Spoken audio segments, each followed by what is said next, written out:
Hey everyone, my name is Ram and I'm here to talk to you about React Native Performance. If you're curious about the title, yes, there was a take one before. Back in 2019, I had attempted to give a similar talk on React Native Performance at Chain React Conference in Portland. In that talk, we had specifically looked at the different scenarios where performance was important and had focused on one scenario around the startup time of the application. In the talk, we had discussed what defining the startup team time means and how we could optimize the different parts of the startup to ensure that the app loads up faster. We had dug deeper into what actually happens when a React Native app starts up. We had spoken about native part of the startup and the JavaScript side. We had ensured that we would mark the start and end of each phases just to understand when something starts and ends. Because React Native is a native application, it does have all the work that needs to be done as a part of a native application. Turbo React package was a good example of how we could defer some of the work in loading native modules and view managers to the time when they are actually used. It was also in 2019 Chain React conference that Facebook announced Hermes, the JavaScript engine. Hermes is a JavaScript engine to run JavaScript in a React Native application. Since its announcement, a lot of people have used Hermes and have seen significant performance improvements with their React Native applications. Of course, we had also touched on the JavaScript side of the world, covering from anything starting on the initialization of JavaScript modules, lazily loading them, to optimizing the components themselves. We had looked at techniques like inline requires and React Profiler to help us with optimizing JavaScript. Finally, we had also spoken about the network module. We had discovered that we didn't have to wait all the way for JavaScript to start up to make a request in JavaScript. We were able to make the network request on the native side of the world, and by the time the network request returns, JavaScript is ready to receive the response and render it. This way, we were saving significant amount of time during the app start by ensuring that the network actually happens in parallel. Additionally, to improve perceived performance, we were also looking at things like enabling mock data or mock screens that show a good loading screen and help us to have a good transition between the loading state of the application to when the application shows actual data. All in all, though we went very deep in the abstract part of it, we did want to also look at some other scenarios. That's why I'm here, to keep that promise and do a second take at talking and discussing about React Native performance. Additionally, if you go to the React Native website, you would notice that a lot of people who write React Native applications are JavaScript developers. The amount of JavaScript code in a React Native application that a user writes is much, much higher than native code. And the presentation from a Chain React mostly focused on optimizations in the native layer. In this talk, I definitely want to focus a lot more on the JavaScript side of the world and look at some of the low-hanging fruits that we can leverage to ensure that our application starts up faster and has a buttery smooth user experience. Navigating to the performance documentation on the React Native website, you may also see a bunch of topics which I had not covered at my previous talk. In this talk, I definitely want to go a little bit deeper into some of them. One of the peculiar things you would notice is whenever someone talks about performance, they talk about FPS or frame rates. This was something that I had not covered previously, and I would like to make amends. In fact, looks like FPS or frame rates are so important that it's mentioned 7 times in the React Native documentation, not including the 2 times when the words buttery smooth UI or responsive UI is used, which is kind of synonymous to frames per second. So that's basically why this talk is titled React Native Performance Take 2, where we'll be talking about profiling frame rates and frames per second.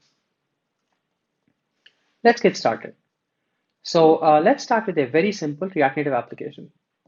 This application is supposed to emulate a typical React Native application where the state changes cascade through the entire component tree.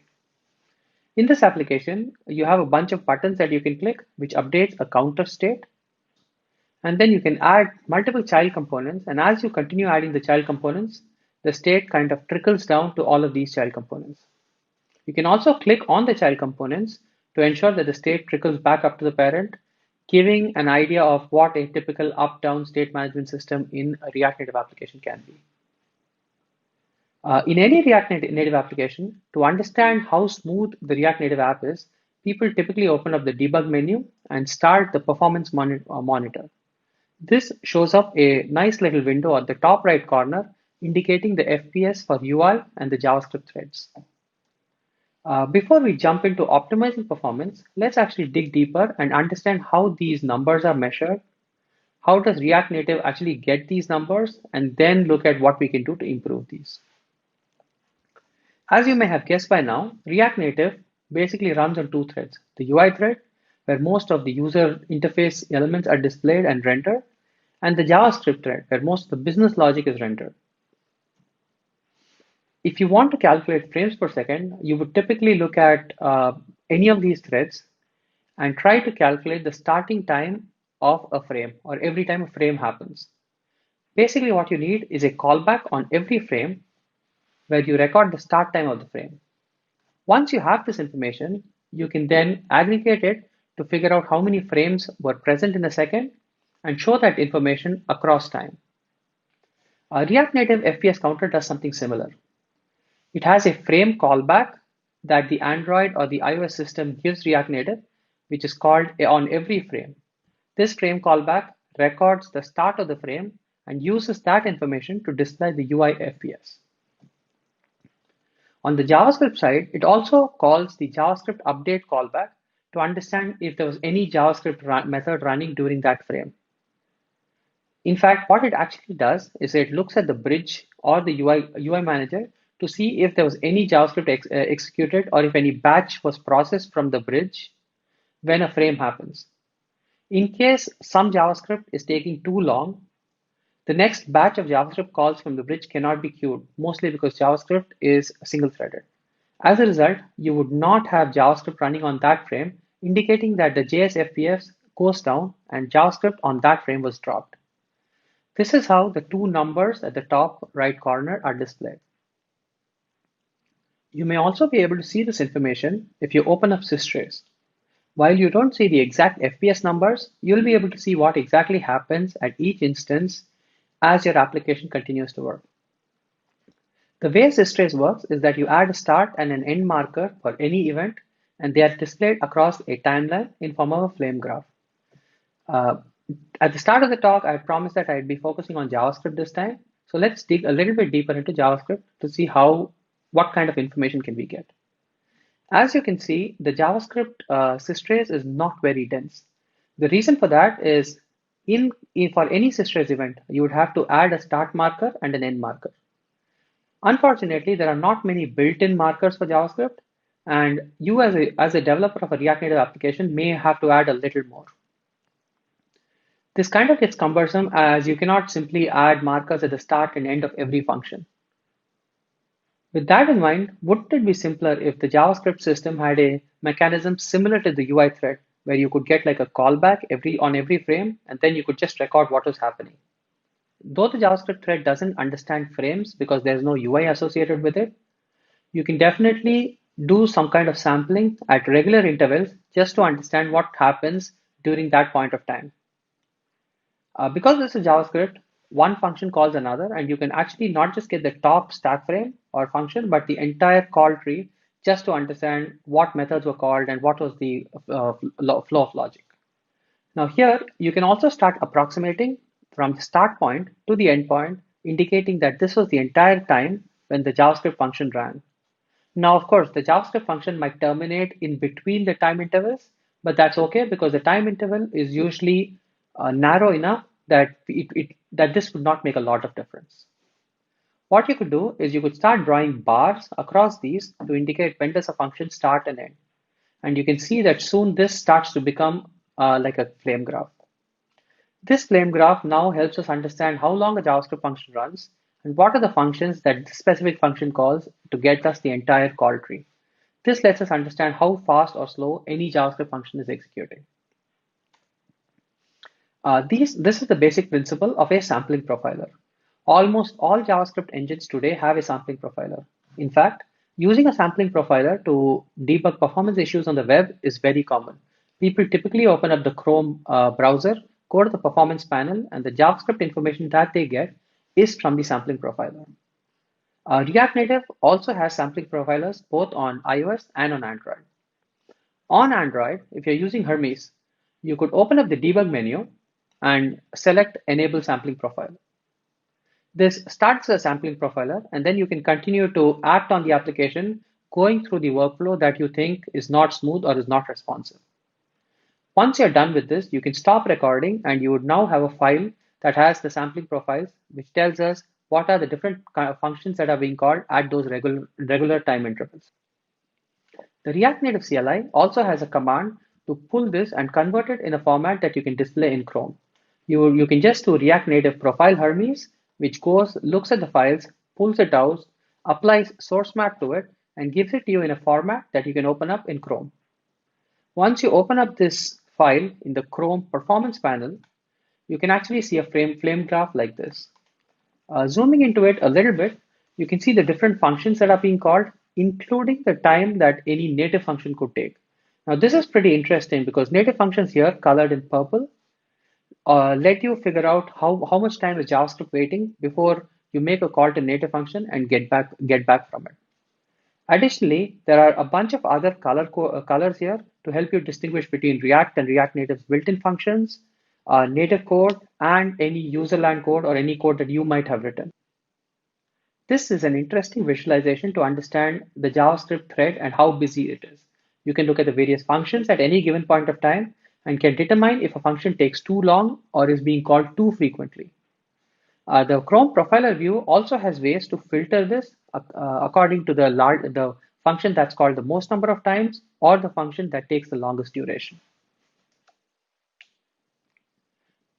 To give credit where it is due, I would like to call out Jesse and Safal, two students who built this amazing tool. Jesse and Safal built this as a part of the MLH Open Source Fellowship, and special thanks to Yanni who helped mentor them and made this possible.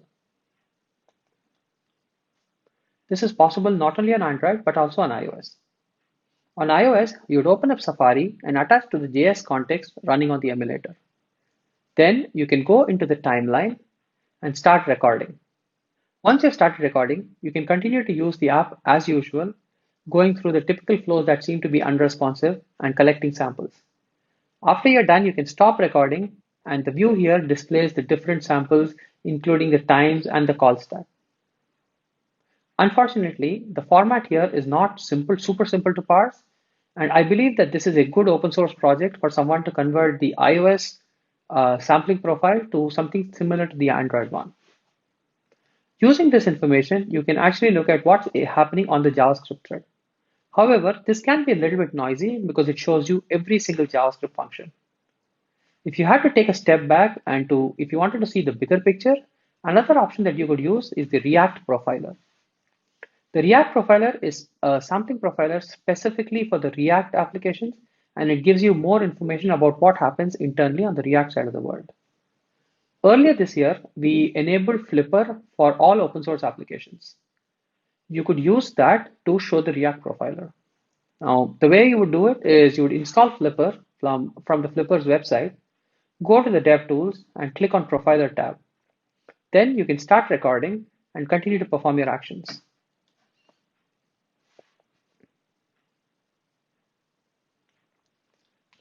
Once the profile is displayed, at the top you see the list of commits that React goes through, and at the bottom you see the flame chart for each of the commits. You can look at the bars that are the tallest to see what exactly was going on. You can also see them in a ranked fashion to understand which is the most expensive function that was called. On the right side, you also have information around the parts or the reasons why an update happened. And this is super important because you can use this information to add the should component update method to ensure that all updates are happening only when they are required. This part actually shows you the props that cause the re-render or the state that caused the re-render. And the React Profiler is an amazing tool if you're a JavaScript developer. All the knowledge that you learned debugging and making your React application performant can actually be reused here. Flipper also has some really amazing tools, including a way to view images and see the sizes in which they were downloaded, a network inspector, and a way to understand the native layout. If you haven't checked out Flipper yet, I would highly recommend trying out Flipper, and it's a great developer companion tool for React Native. Flipper also supports multiple plugins. So that was the JavaScript thread, and now we have kind of gotten an insight into what exactly keeps the JavaScript thread busy. Armed with that information, let's try to figure out how do we optimize this. When someone says that their application is unresponsive, this is typically what happens. Let's say there's an on-press event. As soon as you press something, the event handler gets called. But in this case, let's assume that the event handler does a lot of things. Now, if another on-press occurs during that time, that cannot be immediately scheduled. That's because JavaScript is single-threaded, and you'll have to wait for the previous function to complete before the next event handler runs. The most common manifestation of this process is when you click on things and things do not respond, but the UI continues to work well and the scroll works. The reason for that is that the event handler is no longer running, but the UI thread is just as responsive because it doesn't have to wait for the event handler to complete. The way to solve this is very similar to the way we solve it on the web. What we typically do is instead of running the entire function in one go, we try to split it up into two parts. Uh, the first part is the part that is giving feedback to the user that the button has been pressed, which typically could include like a pressed state, updating state quickly or something like that. The longer part is actually added to a task queue to be executed later. This task queue basically sets a timeout, which in turn calls the native timing module. This indicates that once the timeout fires, we can pick up the task and start executing it. Of course, because this is a task queue, you can have multiple tasks added to it, and all of these will be picked up once the set timeout fires. Now let's say that a second on press happens. Now because there was nothing running on the JavaScript thread, you can immediately execute the on press event. Now it does look like the on press will be executed and the user will get feedback that they have pressed something immediately. The timer can actually fire in the middle of the on press, and that's okay. Because in this case, the timer event will only be appended or added to the queue once the on press event handler is completed. And the timer itself will pick up the next item in the task queue and add it. With this approach, we have been able to give immediate feedback to user actions like touches, and yet are able to process all the functionality that is required for the actual event handler. The way you typically do this is using an interaction manager. In React Native, you can say interaction manager dot run interactions to run something after the events have been completed. As you can see, interaction manager is a JavaScript module that simply uses set timeout for scheduling. You could also go use set timeout or set immediate or request animation frame instead of having to use interaction manager. However, note that if the amount of time taken to run something in a set timeout is long, that might go and delay few subsequent user interactions. And that's why it's better to manage it all to ensure that you're always ready to receive a user action and have a way to cut down tasks into multiple parts so that you can execute them within a frames time frame. This is about responsiveness, but there's also the other part of Buttery Smooth UI, which is about animations. Let's talk about animations a little bit now. How does animations really work? So in the ideal world, you kickstart an animation, and then on every frame, you try to get the latest position, which could be either the X or Y, or it could be any other attribute, to ensure that you have regular updates to adhere to the smooth curve that you care about. However, this is not always possible, and in practice, the JavaScript thread is usually not this free. What could typically happen is when you're running an animation, this could be interrupted by any other JavaScript function that's running, and the animation unfortunately gets scheduled only after that JavaScript function completes. This would result in the animation frames being called in irregular intervals, resulting in a stop and go animation. This is a very janky or a stuttery effect and is not the best user experience. Now, wouldn't it be simpler if all of the animation calculations were happening on a separate thread? Well, it is, and I mean, you can technically pick all of the animations and move them to the UI thread. Uh, the way you move it is how set native driver works. The only downside of moving all of these animations to a separate thread is that you can now no longer control them or cancel them. All of your logic needs to be preset when the animation is created, and you will just have to wait till the animation is complete. Canceling an animation becomes a lot trickier now. Now, this is great if you have to animate one or two elements. What happens if there are multiple elements? Adding animation like this and set driver kind of gets hard. And React Native actually has this hidden gem called layout animation that lets you animate groups of objects together. Layout animation itself is actually pretty simple. You just turn on layout animation, and the code that runs is something similar to this. It just says whenever a layout has to be updated, which is the X, the Y, or the width or the height, layout animation is triggered. And if layout animation is enabled, and if the element can be animated, instead of just changing the X and Y or width and height, you animate them. The only downside here is that this is an all or nothing in a sense that you cannot selectively pick and choose elements that you care about. Layout animation is actually a great way to ensure that your animations are not janky and they are smooth because you're basically offloading all of the animations onto the UI thread. So to summarize, in this talk, we basically looked at multiple problems that could potentially make your application slow. On the JS threads, you have things like unresponsive clicks, navigation that lags primarily because the navigation animations are calculated using JavaScript, or timers. The interesting thing about timers is that if you remember the example around interaction manager, set timeout was actually calling into a native module. Remember that as soon as something goes over to a native module, it goes through the bridge, and the bridge might have other JavaScript functions. So having multiple timers in your JavaScript application can be one source of an issue. And if your timer interval is too short, you may as well just do it on the native side to ensure that you have a smooth experience and the timers are called at predictable intervals. We also looked at animations, which kind of lies between JS thread and how we could offload it to the UI thread to make it smoother. However, there are other problems like image scaling or overlapping translucent view that are not really JavaScript related, but live much more in the realm of the UI thread. Now, a good example here is changing the width and height of an image makes the iOS operating system do a lot of computations to ensure that the scaling happens.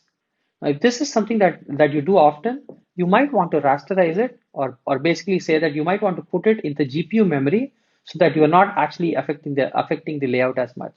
The same is true for overlapping translucent views where you're playing with opacity. While all of these are common problems in terms of ensuring that your application is smooth, one part we haven't covered as much is scrolling lists. The key thing about scrolling lists is that it's not just about responsive UI, it's also about memory usage.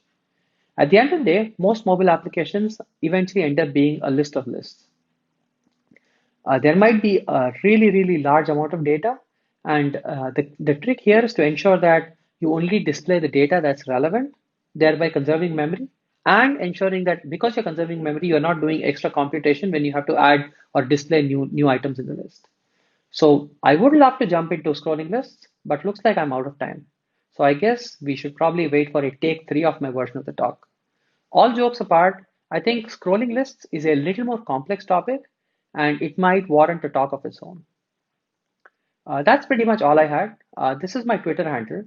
And if you have any questions or concerns regarding React Native performance, I'd be more than happy to talk to you.